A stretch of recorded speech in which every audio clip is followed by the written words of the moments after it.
Hi guys! Welcome back to our channel. So, matagal din tayong hindi nakapag-update. It's more than 1 month na hindi ako nakapag-upload for our YouTube channel. And it's been a busy month for me and for my husband. Kasi nag-birthday ako, nagpunta kami sa Great Adventures. So, kakauwi lang namin guys yesterday, galing sa mother-in-law ko and sa father-in-law ko. Nag-drive kami papuntang New Jersey. Yung ano namin, yung naanon ko na parang nalampasan lang namin na mga states is yung Delaware, Maryland, Virginia, and North Carolina. Doon yung ano namin, destination namin. So, we stayed there for Friday kami nag-start na nag-drive galing dito and then papuntang North Carolina.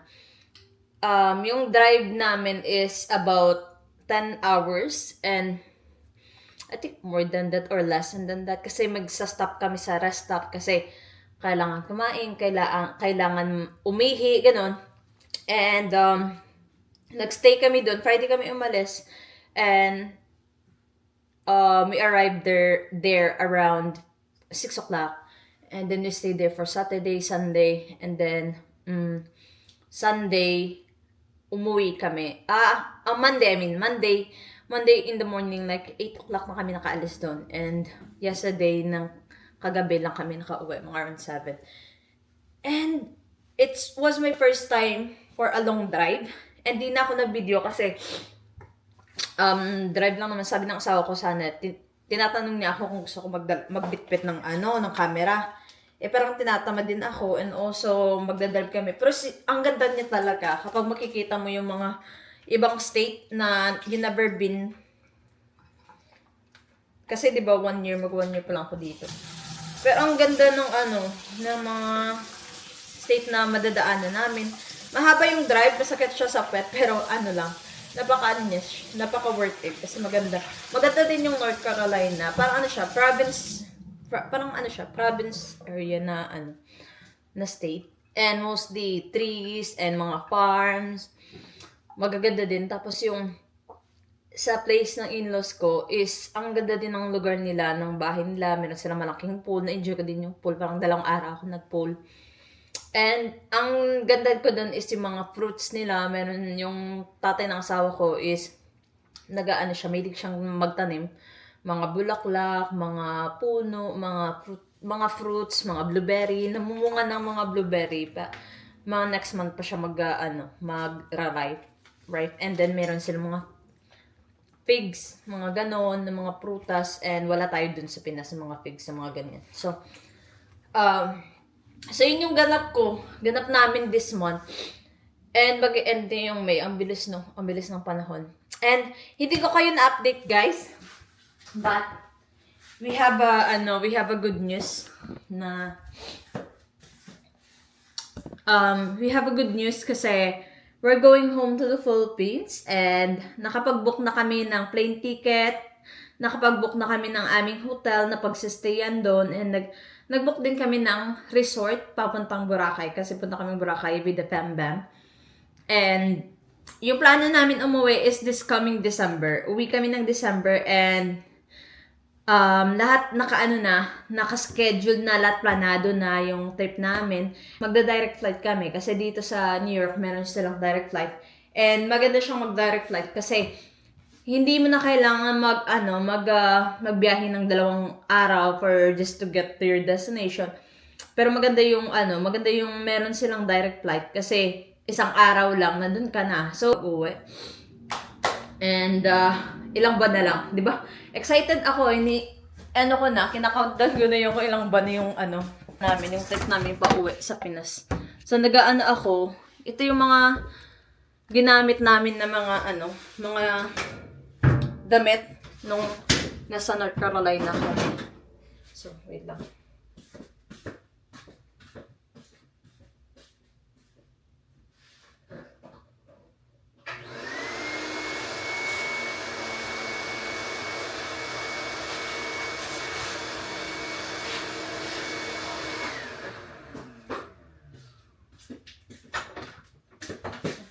So, ida-dry ko lang guys yung aming damit.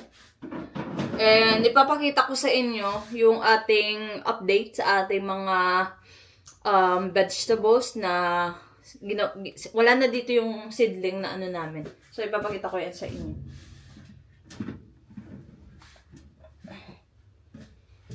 Wait lang. Ang dami naming mga ginamit na mga damit.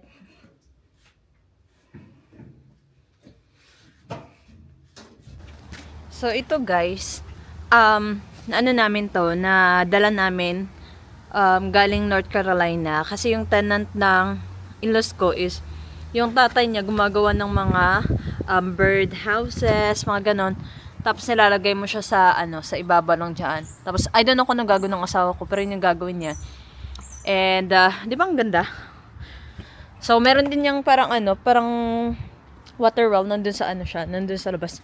So, ito guys, kamatis to, binigay lang ng kaibigan ng kilala ng asawa ko. And then ito, blueberries to, dalawa. Kailangan siya dalawa kasi kailangan mong, I don't know kung ano yung, basta yun yung sabi, kailangan ng dalawang So, yun yung tomatoes. And alam nyo guys, yung seedling na ginawa namin, hindi siya naging successful. Kasi parang, after namin siyang tinanim, hindi na siya lumaki nung transfer namin dito. So, nakita niyo naman yung video natin. So, ito, carrots to. Nung April lang to tinanim. And ito, April din. Green beans. Yan yung kamatis na natural lang. Siya lang yung na-transfer natin na parang healthy. And ito, parang ata to. Kamatis.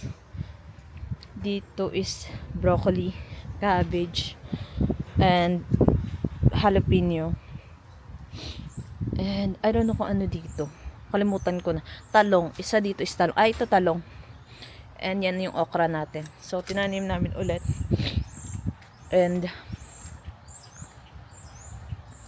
yan yung update sa ating tanim. Kasi hindi siya naging successful yung unang try natin. So, nung pagdating namin dito, medyo medyo mahangin. Kasi sa North Carolina, medyo mainit, parang nasa Pinas ka. Tapos ang ganda lang kasi nature talaga. Puros mga kahoy, mga iwan maririnig mo, mga iba't ibang hayop. Andito parang nag-iba din yung yung pag ko sa temperatura kasi dito medyo malamig siya. Siguro yun lang. Yun din yung kagandaan sa North Carolina, mainit. Ngayon nalalamig na ako. Kasi papakita ko sa inyo yung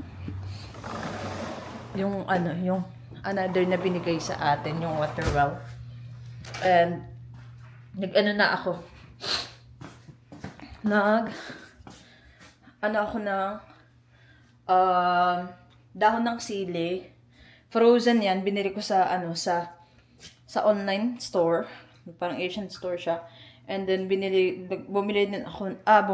nilabas ko din yung chicken wings kasi magtitinola ako kasi masarap magsabaw.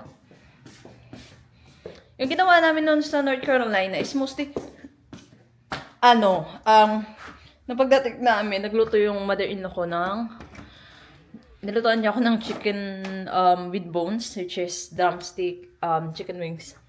Nilagay niya sa oven, binag niya. Tapos nagluto siya ng pasta and mga meatball sausages. Sarap din. And after that, the next day, Saturday, Sunday, labas na kami kumain. Lunch and dinner. Wala pang email. So, ito, yung roses binigay yan ng tiyahin ng asawa ko. And then ito, parang may tinanim yung asawa ko, nakalimutan ko na. Yan yung mga bulaklak. Tapos may sunflower kami dyan sa gitna. Hindi pa siya nagsa-start na mag-sprout. Pero ito mga weeds to parang mga ligaw na mga weeds. Yan, ang ganda din ng mga flowers. Ng mga ganun. Yan. So, yan yung water well na guys. Para lalagyan mo siya ng tubig. Yan. Ang ganda. Para sa mga ibon. Tapos pwede silang tumungtong. I don't know. Basta meron maganda siya. Pero dyan lang na ilalagay ng asawa ko kasi wala kaming space dun sa backyard. Yung gagawin niya is yung na lang. Yung birdhouse. Ito I think mamamatay ito. Kasi ilang araw kami wala dito. And mainit. And kagabi ko lang siya na diligan. Ito, yan. Tomorrow ko naman to dililigan kasi tignan nyo, basa pa. So, yung asawa ko, balik trabaho na siya. And, this Thursday is isasama ko ng asawa ko sa bowling niya kasi dito may bowling sila na league every Thursday. Parang isang siya, every team na siya. Every team yung naglalaro. And nagbabayad sila na per league nagbabayad sila kung magkano. Every year, every month, every week meron silang laro na Thursday, which is minamention ko every time na mag-vlog ako. And this Thursday daw is magsa-start na yung summer league kasi nag-end yung winter league. And sasama ako ng asawa ko. Papakita ko sa inyo yung bowling ball ko. So first, wait, maingay. So first, yung unang bowling ball ko is isa kulay purple. And kasi iba daw yung bola ko. Ginawa ng asawa ko. Bumili kami ng another one. And meron na din akong bag ganito. Tignan nyo. Yan yung bag ko. Yan yung bag ng asawa sa bowling ball. So ito, dalawa lang siya. Dalawa yung yung laman. And papakita ko sa inyo kung yung itsura ng bowling ball ko. Ang ganda niya. Alam niyo, bet na bet ko talaga mag-bowling. It's one thing na gusto ko talaga. Yan. So, meron akong pink na bowling ball. Ito is Optimum Idol. This one is Tropical Surge. And ito, ang bango nito, parang candy. And ito, siya, 10 pounds to. Ito naman is 12 pounds. So, yun yung bet ko siyang mag-bowling. Yan. Diba? Ang ganda. Kompleto ako. Tapos may mga sapatos. Kompleto na din. Kasi kung magbo-bowling ka, para hindi ka, may iwasan yung madulas ka or what is, mayroon ka talagang mga kailangang gamiting maayos na mga, mga gamit. So, excited ako this Thursday. Tapos, alam mo yung bowling ball nila, madami din dito yung nagbo-bowl every league. May babae, may lalaki, may matanda. And, masaya siya.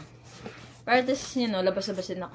And, update ko pala sa inyo, guys, na, nag-apply ako sa, sa online ng trabaho. And, nag-apply ako sa ShopRite. Dito lang sa amin, malapit lang.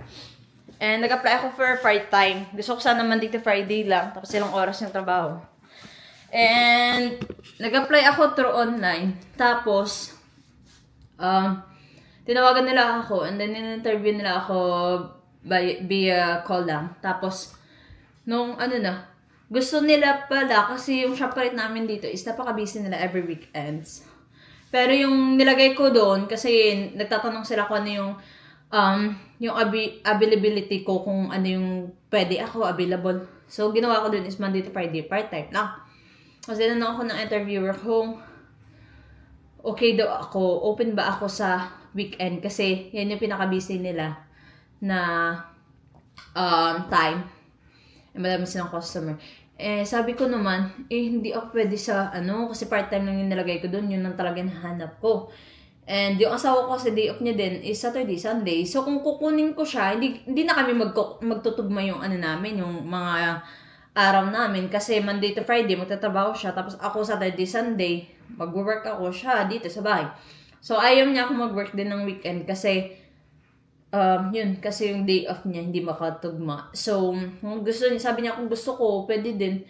Pero hindi din iniisip ko, mag-iiba din yung mga namin. Yung oras naman sa isa't isa. And then sabi ko, next time na lang. Kasi, this summer, mag-start na ako mag-driving lesson. And nilalagay niya ako sa driving school. And hopefully, matuto ako mag-drive, makapagkuha tayo ng permit or permit to drive.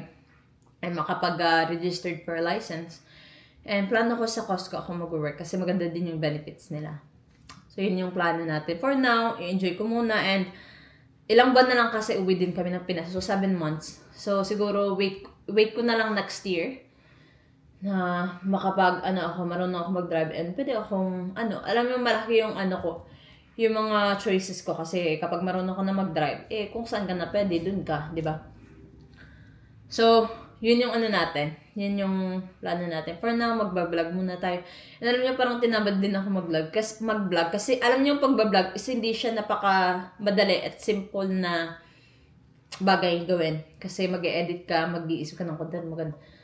So, update ko lang sa inyo guys. Yun yung mga ano namin. Yan yung ginawa namin this May. And I'm so happy guys na i-share sa inyo na nakapag-book kami ng plane ticket pauwi ng Pinas. And it will be 1 year and 6 months after ako makauwi ng Pinas. Kasi diba, June ako dumating dito. Next month, mag 1 year tayo dito. And mag 1 year anniversary kami ng asawa ko this July. Pero ang bilis. So, I'm so happy to share to you guys yung good news na uwi tayo ng Pinas. And makapagbakasyon tayo. Nakakamiss din yung yung mga bagay na magagawa mo sa Pinas na hindi mo dito magagawa. Yung mga pagkain, talaga namimiss ko. Yung mangga na maasim, namiss ko. Ay. And yung family, syempre, namiss ko. Yung mga kaibigan ko din.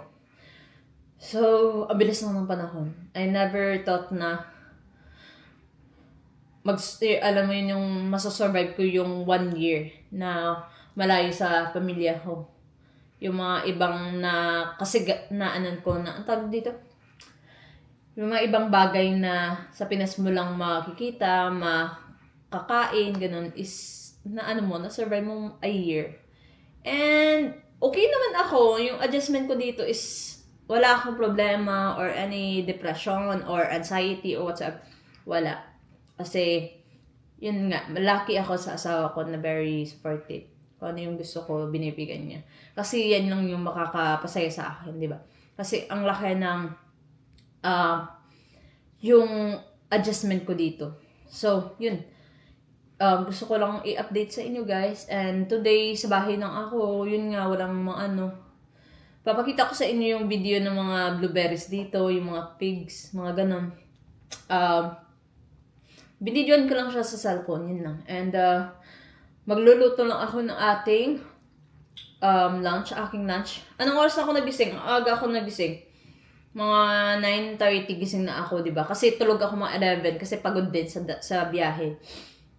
So, yun lang yung mga update natin, guys. And, wala na akong gagawin. Di din ako lalabas kasi medyo medyo pagod pa din sa drive.